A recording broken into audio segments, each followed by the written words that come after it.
បងប្អូនណាអាតុងទីវាកំពុងតែសบายចិត្តថាវានៅបានធ្វើនយោបាយរដ្ឋមន្ត្រីហើយវាបាននៅកាន់កាប់ប្រទេសថៃអីចឹងណាបងប្អូនចាបន្លំសិលឹកឆ្នោតបងប្រជាពលរដ្ឋវាអីចឹងទៅប៉ុន្តែឥឡូវនេះបងប្អូនចាគឺផ្ទុះការតវ៉ាខ្លាំងមែនទែនពីភាពមិនប្រក្រតីនៅក្នុងការរាប់សិលឹកឆ្នោតនិងទាមទារឲ្យរាប់សិលឹកឆ្នោតឡើងវិញនៅក្នុងការបោះឆ្នោតនយោបាយរដ្ឋមន្ត្រីរបស់ថៃក្រុមនិស្សិតនិងប្រជាពលរដ្ឋរាប់រយអ្នកបងប្អូនចាគឺបានប្រមូលផ្ដុំគ្នាធ្វើការតវ៉ានៅឯមជ្ឈមណ្ឌលបោះឆ្នោតមួយនៅក្នុងខេត្តបន្ទុំតានីប្រឆាំងនឹងអ្វីដែលពួកគេនឹងចោទថាចេះគឺមានភាពមិនប្រក្រតីនៅក្នុងដំណើរការរាប់សិលឹកឆ្នោតនិងទាមទារឲ្យមានការរាប់សិលឹកឆ្នោតឡើងវិញចឹងណាបងប្អូនបន្ទាប់ពីពួកគេនឹងត្រូវបានរារាំងមិនឲ្យតាមដានការរាប់សន្លឹកឆ្នោតហើយកាមេរ៉ាសុវត្ថិភាពនឹងត្រូវបានរាយការណ៍មកថាបានបិទទៀតបងប្អូនចាបាននិយាយពីទស្សនវិជ្ជាអាពេលកំពុងតែតវ៉ាគ្នាហ្នឹងបងប្អូននឹងមិនទេឆ្លោះគ្នាដូចផ្សារត្រីចឹងបងប្អូនចាក្រុមបាតកោនឹងគឺបានប្រឈមមុខដាក់គ្នាជាមួយនឹងក្រុមមន្ត្រីរៀបចំការបោះឆ្នោតនិងសម្ដែងនឹងការមិនពេញចិត្តចំពោះនឹងអ្វីដែលពួកគេចាត់ទុកថាគ្មានដំណាលភាពអីចឹងទៅបងប្អូនហើយដូចឃើញមានប៉ូលីសចាប៉ូលីសនឹងក៏ត្រូវបានដាក់ពង្រាយដើម្បីរក្សាសណ្ដាប់ធ្នាប់ផងដែរតាមក្រុមបាតកោមានមនុស្សមួយក្រុមចាមានមនុស្សមួយក្រុមនឹងគឺជាអ្នកសង្កេតការមានគ្នា6នាក់ហើយបានព្យាយាមចូលទៅក្នុងទីតាំងរាប់សន្លឹកឆ្នោតប៉ុន្តែត្រូវបានរារាំងដោយមន្ត្រីជាស្ត្រីម្នាក់ហើយបងប្អូននឹងមិនទេនៅពេលដែលក្រុមអ្នកសង្កេតការគេទទូចង់មើលដំណើរការនៃការរាប់សន្លឹកឆ្នោតនឹងវាបែបម៉េច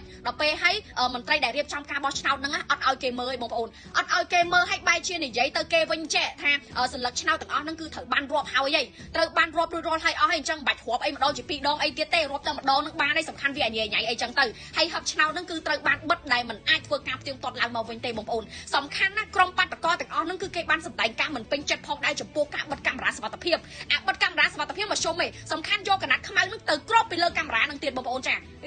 សាហាវហ្មងបងប្អូនមួយវិញទៀតបងប្អូនស្ត្រីម្នាក់ដែលគាត់ជាតំណាងក្រុមនិស្សិតគឺគាត់បាននិយាយថាអញ្ចេះខ្លួនគាត់នឹងទទួលបានព័ត៌មានថាកាមេរ៉ាសុវត្ថិភាពដែលដាក់នៅកន្លែងការបោះឆ្នោតហ្នឹងគឺត្រូវបានបិទចាប់ពីម៉ោង8ព្រឹករហូតដល់ម៉ោង5ល្ងាចដោយក្រោមហេតុផលហ្នឹងគឺសុវត្ថិភាពឯកជនភាពប៉ុន្តែស្ត្រីដដែលហ្នឹងគឺគាត់បានបន្ថែមថាអញ្ចេះកាមេរ៉ាសុវត្ថិភាពគួរណាស់តែត្រូវបើកដំណើរការឡើងវិញនៅពេលដែលការិយាល័យបោះឆ្នោតបានបិទទ្វារនិងការរាប់សន្លឹកឆ្នោតចាប់ផ្ដើមដើម្បីបង្ហាញពីដំណើរភាពនៅជុំវិញបញ្ហានេះផងដែរខាងមន្ត្រីគណៈកម្មការរៀបចំការបោះឆ្នោតថ្នាក់ខេត្តម្នាក់ហ្នឹងគឺបានបញ្ជាក់ថាបានទទួលពាក្យបណ្ដឹងដែលថាក្រុមនិស្សិតហ្នឹងមិនត្រូវបានការអនុញ្ញាតឲ្យសង្កេតការរាប់សន្លឹកឆ្នោតហើយថាមន្ត្រីថ្នាក់ខេត្តហ្នឹងមិនមានសិទ្ធិអំណាចបញ្ជាឲ្យរាប់សន្លឹកឆ្នោតឡើងវិញនោះទេអញ្ចឹងបងប្អូនបានដឹងឲ្យព័ត៌មានហ្នឹងទាំងប្រជាជនទាំងក្រុមនិស្សិតចាគឺរាប់រយនាក់បានតវ៉ានៅក្នុងការបោះឆ្នោតហ្នឹងព្រោះដោយសារតែគេមើលឃើញពីភាពមិនប្រក្រតីហើយជាក់ស្ដែងហ្នឹងគេឃើញរបៀបថាមិនដំណាលភាពអីចឹងណាបងប្អូនដោយសារតែគេកំពុងសង្ស័យថាអាទីនមិនបានវាជាប់ឆ្នោតព្រោះដោយសារតែបើសិនជាគេមើលទៅបងប្អូនចាតនន័យបាក់ផ្សេងហ្នឹងគឺឡើងចង់ឡើងខ្លាំងជាងអាទីនទៀតណាបងប្អូនចាដល់ពេលចឹងទៅគេគ្រាន់តែឃើញអាទីនវាជាប់ឆ្នោត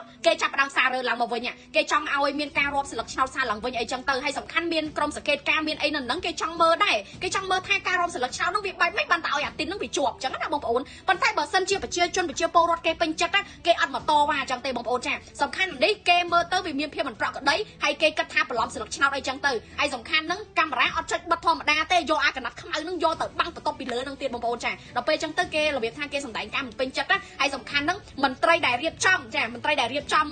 ការបោះឆ្នោតទាំងអស់ហ្នឹងគេអត់ព្រមទេគេអត់ព្រមឲ្យអ្នកសង្កេតការអីចូលមកមើលអញ្ចឹងហើយបានពួកវានិយាយថាចេះ